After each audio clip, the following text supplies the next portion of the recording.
प्रमोद कुमार सिन्हा जी, पप्पू यादव आमंत्रित कर रहे हैं आपके नेता को। क्या आप लोग 12 जनवरी को उनके साथ शामिल होंगे और नेतृत्व तो प्रदान करेंगे बीपीएससी के छात्रों के लिए जो मांगे रखी जा रही है?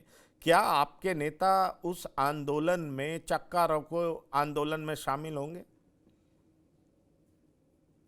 जी, जहाँ तक 17वीं बीपीएससी प्रारंभिक परीक्षा की बात है, तो इसको लेकर के हमारे नेता आदरणीय तेजस्वी प्रसाद यादव जी शुरू से ही उनका मानना रहा है कि ये अभ्यर्थियों की जो लड़ाई है उसका नैतिक समर्थन हमारा है।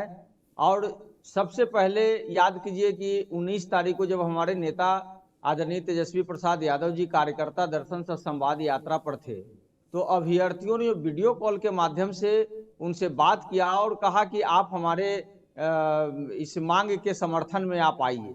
अगले दिन कटिहार से जो है हमारे नेता, कटिहार के बाद भागलपुर उनको जाना था कार्यकर्ता दर्शन सह संवाद यात्रा के लिए, लेकिन कटिहार से ही वो चल करके पहले गर्दनीबाग जो धरना स्थल था वहां आते हैं और उनकी जायज मांगों के समर्थन में अपना वहां पे धरना भी देने का काम किया।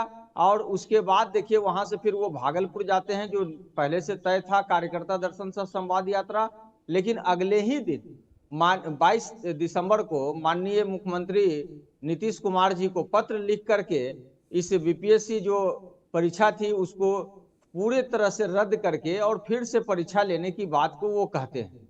तो हमारे नेता आदरणीय तेजस्वी प्रसाद यादव जी तो शुरुआत से ही बीपीएससी अभ्यर्थियों के साथ है। चाहे आप देखिए कि जब नॉर्मलाइजेशन को लेकर के जब एक भ्रम की स्थिति उत्पन्न हो गई थी, तो उस समय 4 दिसंबर को ही हमारे नेता ने आदरणीय मुख्यमंत्री को पत्र लिख करके उनसे ये जो भ्रम की स्थिति थी उसको दूर करने के लिए उन्होंने मांग करने का काम किया था, लेटर लिखने का काम किया था। लेकिन भ्रम तो दूर नहीं किया गया और 6 तारीख को जब इसी भ्रम की स्थिति को दूर करने के लिए बीपीएससी अभ्यर्थी जब जाते हैं बीपीएससी ऑफिस के पास और बीपीएससी के चेयरमैन से मिलना चाहते हैं, तो उनको चारों तरफ से जो है घेर करके लाठी डंडों से प्रशासन के द्वारा पीटा जाता है। और आपने देखा कि किस प्रकार से जन सुराज के जो प्रशांत किशोर जी हैं, उन्होंने जो अभ्यर्थियों का जो मांग था, जो गर्दनीबाग में वो लोग धरना देने का काम कर रहे थे और एक सत्याग्रह के माध्यम से वो आगे बढ़ रहे थे, उनकी मांग जब हमारे नेता आदरणीय तेजस्वी प्रसाद यादव जी जब उनके मांग के समर्थन में वहां पहुंचते हैं, तो खबर जो है देश स्तर पर बन जाता है और सभी जगह से बड़े जो देश स्तर के भी नेता थे उस पर जो है संज्ञान लेने का काम करते हैं। तो हमको लगता है कि जब इस तरह की बातें हुई तो उसी धरना को वो प्रशांत किशोर जी गांधी मैदान ले जाने का काम करते हैं छात्र संसद के नाम पर। देखिए, मैं आपसे बड़ा सीधा जवाब, ये सारी बात जनता को पता है और आप ही लोगों ने बताई है, ये पुरानी बात हो चुकी है। प्रमोद सिन्हा जी, मैं आपसे सीधा सवाल पूछ रहा हूं, आप भी चाहते हैं बीपीएससी के जो अभ्यर्थी हैं उनकी मदद करना और पप्पू यादव भी चाहते हैं मदद करना। प्रशांत किशोर भी बैठे थे आमरण अनशन पर, उनकी तबीयत भी खराब हो गई, हॉस्पिटल में एडमिट कराना पड़ा। मैं आपसे ये पूछना चाह रहा हूं कि चलिए प्रशांत किशोर तो आपको बीजेपी की बी टीम लगते हैं, लेकिन पप्पू यादव के साथ 12 जनवरी को क्या आप चक्का रोको आंदोलन में शामिल होंगे?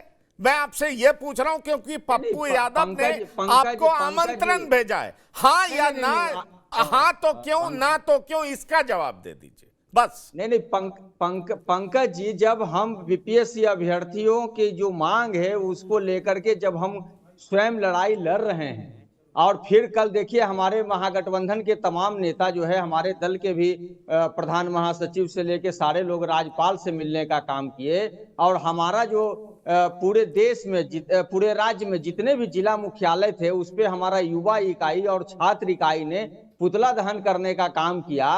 तो हम लोग तो लड़ाई इनकी लड़ रहे हैं और उस लड़ाई को हम लोग खुद लड़ने का काम कर रहे हैं। अरे भाई, इसमें तो सब किसके साथ जाना और किसके साथ नहीं जाना की बात कहाँ हो रही है? साथ हो जाइएगा तो लड़ाई मजबूत हो जाएगी ना। आपको क्या लग रहा है कि पप्पू यादव के साथ होंगे तो पप्पू यादव नेता बन जाएंगे, उनको ज्यादा तवज्जो मिल जाएगी? या पप्पू यादव आपको नीचा दिखाना चाह रहे हैं? पप्पू यादव बताना चाह रहे हैं कि देखिए मैं तेजस्वी यादव को नेतृत्व करने के लिए आमंत्रित कर रहा हूं, वो आ नहीं रहे हैं। सवाल ये नहीं, उठता है कि ये जो सरकार से नाराज लोग हैं उनका वोट किधर जाए, इसकी लड़ाई है ना, इसकी नहीं, लड़ाई है। पंकज जी आप सुन लीजिए, आपकी बात को हम सुन भी लिए और समझ भी लिए। जी, ऐसा जी, नहीं है कि बिल्कुल, मैंने आपकी बिल्कुल। बात को सुना नहीं और समझा नहीं। जी। जब हमारे नेता जब शुरुआत में ही जब शुरू में ही जब ये लोग 17वीं बीपीएससी अभ्यर्थी धरना प्रदर्शन पर बैठने का गर्दनी बाग में काम किए, ठीक उनको है, नैतिक समर्थन के साथ आपने साथ हम लोग नैतिक सरसरी समर्थन वहां पर मतलब समझ समर्थन गए, देने का काम मतलब किया आपकी और अपने स्तर से नहीं सुन बिल्कुल लीजिए पूरी बात को, जी। और अपने स्तर से कल भी राजभवन मार्च हमारे नेता लोग जाने का काम किए, युवा इकाई और छात्र इकाई जो है पुतला दहन करने का काम किया, और लगातार हमारे नेता इस बिंदु पर बात कर रहे ठीक है। हैं